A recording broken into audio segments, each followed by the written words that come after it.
Oke, selamat datang di channel kita kali ini teman-teman. Nah, kali ini kita akan membahas mengenai lanjutan materi dari mata kuliah statistika penelitian. Kita akan membahas mengenai analisa regresi yang merupakan lanjutan dari materi-materi sebelumnya tentang uji hipotesis dan lain sebagainya.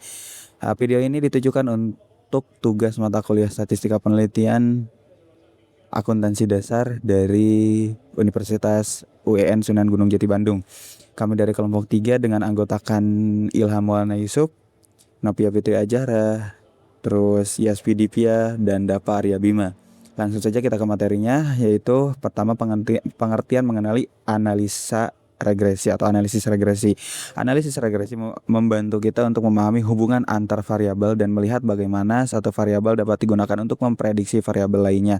Dalam pembahasan ini kita akan masuk ke inti konsep dengan semangat eksplorasi yang jelas dan terarah. Analisa regresi adalah metode statistik yang mengetahui pengaruh variabel X terhadap variabel Y dan membuat prediksi. Maka makna utamanya, regresi membantu kita untuk membaca pola hubungan secara lebih sistematis. Dari contoh ini kita bisa melihat bahwa sebuah perubahan pada X dapat berkaitan dengan perubahan pada Y, sehingga konsepnya terasa dekat dengan pengalaman sehari-hari. Ya, contoh sederhananya ketika jam belajar itu variabel X dan nilai ujian adalah variabel Y. Sehingga ketika jam belajar kita bertambah, maka akan berpengaruh terhadap nilai ujian. Variabel X bertambah, variabel Y pun akan berubah. Nah, ini untuk rumusnya, Y sama dengan A ditambah B di BX lah gitu. Rumus dasar regresi linear ditulis dengan Y sama dengan A ditambah BX. Bentuk ini merangkum ide utama bahwa nilai Y dibangun dari sebuah konstan yang berpengaruh pada X. Dengan rumus ini, hubungan yang sebelumnya bersifat konsep berubah menjadi model matematis yang lebih jelas dan dapat dihitung.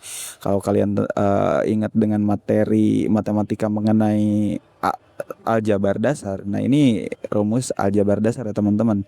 Ya sama dengan A ditambah BX atau ya persamaan dua variabel. Untuk keterangan di mana X adalah variabel bebas, variabel ini merupakan menjadi faktor yang digunakan untuk melihat perubahan pada hasil, dan Y adalah variabel terikat. Nilai ini dipengaruhi oleh X dan menjadi fokus prediksi, di mana X adalah input dan Y adalah output. A adalah konstanta, bagian yang menunjukkan nilai besaran X yang bernilai 0 atau sebagai base, dan B adalah koefisien regresi. Nilai ini menunjukkan besar pengaruh X terhadap Y atau disebutnya dengan slope. Nah, ini untuk rumus lengkapnya. B sama dengan N sigma X Y dikurangi sigma X dikali sigma Y dibagi N sigma X kuadrat dikurangi sigma X kuadrat. Nah, ini adalah rumus koefisien regresi ya teman-teman. Rumus ini digunakan untuk menghitung seberapa kuat arah hubungan data yang tersedia setelah nilai B diperoleh. Kita bisa melanjutkan ke langkah berikutnya untuk menentukan model regresi secara lengkap. Nah, pertama ada rumus A, yaitu A sama dengan sigma Y dikurangi B sigma X dan dibagi dengan N. Rumus konstan ini merupakan rumus konstan dari materi kali ini. Nilai ini dihitung setelah B diketahui, sehingga keduanya saling terhubung dalam pembentukan persamaan regresi. Dengan A, model menjadi lengkap dan siap dipakai untuk membaca atau memperkirakan nilai Y. Nah, ini contoh hasilnya ketika Y sama dengan 53 ditambah 3,5X. Oke, nanti kita akan coba simulasikan bagaimana ketika X dan Y berubah. Nanti kita akan simulasikan slidernya teman-teman. Oke, ketika kita geser X ini ke kanan, mohon maaf, maka Y juga otomatis akan bergerak. Nah, ini adalah tabel konstannya, dan lihat grafik atau garis yang berwarna biru akan berubah juga ya kan. Nah, ini adalah bentuk ketika X bergerak maka akan berpengaruh terhadap Y.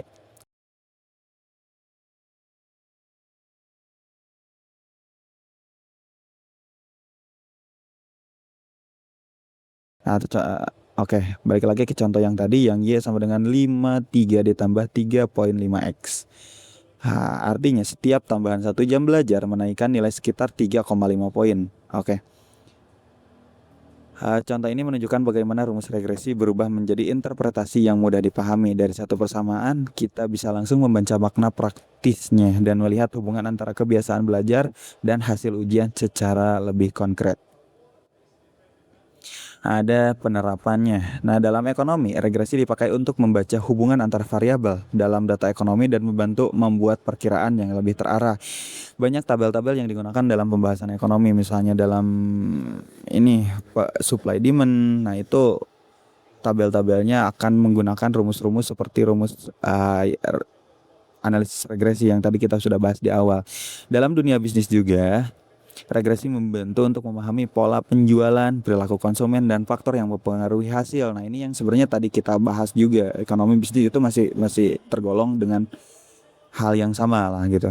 Terus dalam dunia pendidikan, bidang ini bermanfaat atau memanfaatkan regresi untuk melihat kaitan antara proses belajar dan pencapaian akademik. Nah, ini terkhusus untuk teman-teman yang barangkali nantinya untuk bergelut dalam dunia pendidikan. Ini bisa digunakan untuk memahami atau meneliti nih mahasiswa atau siswa-siswa dari teman-teman sendiri. Ketika ya si A belajarnya berapa lama akan berpengaruh terhadap nilainya seberapa besar. Nah gitu. Nanti kita bisa bandingkan dan coba lihat. Dan nantinya teman-teman bisa juga untuk membandingkan ketika teman-teman mengajar dengan sekian jam, maka pengaruh terhadap anak gimana, terhadap mental anak gimana. Nah, ini bisa digunakan rumus regresi tersebut. Dan seperti itulah dalam dunia pendidikan digunakan. Dalam dunia kesehatan, regresi ini digunakan untuk menelaah hubungan antar faktor tertentu dan kondisi kesehatan berdasarkan data. Nah, ini banyak sekali digunakan. Jadi sebenarnya teori regresi ini kalau kita lihat bukan hanya sebatas teori biasa saja, tapi juga bermanfaat bagi keseluruhan faktor yang ada dalam kehidupan. Dalam teknologi apalagi, dalam teknologi atau dalam penerapannya dalam kehidupan sehari-hari juga sangat bermanfaat ya teman-teman. Bukan hanya sebatas teori yang dipelajari di bangku sekolah saja, asalkan kita sanggup mengekspornya. Oke, selanjutnya sebenarnya kalau teman-teman ada hal yang ingin ditanyakan bisa ditaruh di kolom komentar. Kita akan buka diskusi di kolom komentar. Nah, untuk pertanyaannya tulis aja langsung. Oke, selanjutnya kita akan masuk ke dalam sesi kesimpulan untuk sesi terakhir. Regresi ini digunakan untuk melihat hubungan variabel dan membuat prediksi berdasarkan data. Dari definisi, rumus, hingga contoh hasil, kita melihat bahwa analisis regresi memberi cara untuk terstruktur, memahami pola, dan menarik kesimpulan yang bermakna. Oke teman-teman, sekian dari video kita kali ini. Mudah-mudahan teman-teman bisa paham, dan saya ingatkan kembali jika ada pertanyaan bisa kita diskusikan atau tulis di kolom komentar untuk bahan diskusi kita kali ini. Dan jika ada waktu nanti kita akan buat video mengenai pembahasan dari pertanyaan teman-teman sendiri. See you di next video. Mudah-mudahan bermanfaat. Assalamualaikum warahmatullahi wabarakatuh. Bye bye.